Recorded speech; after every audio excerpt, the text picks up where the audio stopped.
Hi everyone. ಈಗ ನಾವು ಫ್ರ್ಯಾಕ್ಷನ್ಸ್ನಲ್ಲಿ division, multiplication, addition and subtraction ಹೇಗೆ ಮಾಡೋದಂತ ನೋಡೋಣ.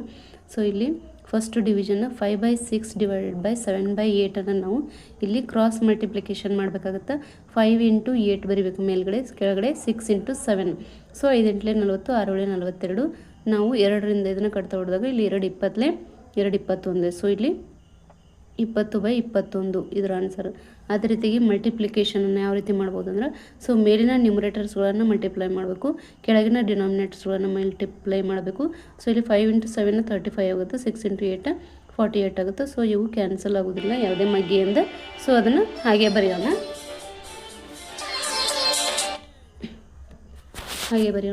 ನೆಕ್ಸ್ಟ್ ಎಡಿಷನ್ ಆಫ್ ಫ್ರ್ಯಾಕ್ಷನ್ಸ್ ಅಂದರೆ ಇಲ್ಲಿ ಕ್ರಾಸ್ ಮಲ್ಟಿಪ್ಲಿಕೇಶನ್ ಮಾಡಬೇಕಾಗುತ್ತೆ. 5 × 8 40 ಆಗುತ್ತೆ, ಪ್ಲಸ್ 6 × 7 ಮಾಡಬೇಕು, 42 ಆಯಿತು. ನೆಕ್ಸ್ಟ್ ಡಿವೈಡೆಡ್ ಬೈ ಡಿನಾಮಿನೇಟರ್ಸ್ದು ಪ್ರಾಡಕ್ಟನ್ನು ಬರಿಬೇಕಾಗುತ್ತೆ. ಅಂದರೆ 6 × 8 ಮಾಡಿದಾಗ 48 ಆಗುತ್ತೆ. ಸೊ ಇಲ್ಲಿ 2ರಿಂದ ಕ್ಯಾನ್ಸಲ್ ಮಾಡಿದಾಗ 41/24 ಬರುತ್ತೆ. ನೆಕ್ಸ್ಟ್ ಸಬ್ಸ್ಟ್ರಾಕ್ಷನ್ ಆಫ್ ಫ್ರ್ಯಾಕ್ಷನ್ಸ್ ಅಂದರೆ ಇಲ್ಲೂ ಕೂಡ ಸೇಮ್ ಕ್ರಾಸ್ ಮಲ್ಟಿಪ್ಲಿಕೇಶನ್ನ ಮಾಡಬೇಕು. 5 × 8 40 ಆಗುತ್ತೆ, 6 × 42 -42 ಮಾಡಿ ಡಿವೈಡೆಡ್ ಬೈ ಏನು ಮಾಡಬೇಕು, ಇಲ್ಲಿ 6 × 8 ಮಾಡಬೇಕು.